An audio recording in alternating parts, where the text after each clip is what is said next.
buntag online at sa may pulok trip ra kay lagaw sa Sulod Jinsan kabahin aning usag ka trapper sa Pariwanang si alias Kuko ang na dakpan sa ato ang kapulisan, no, mo ni ama na recover ya sa iyang color gray nga bag kaning pila ka mga plastic sa gidudaha ang Pariwana apay post ano promotion mo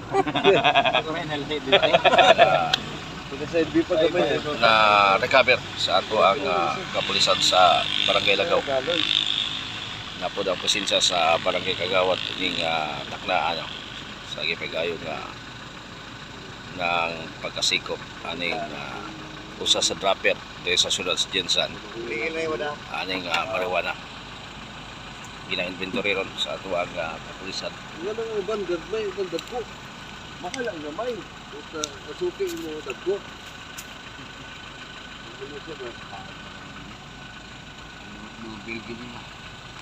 Ubay good. Bayan, bayaran na guro ni.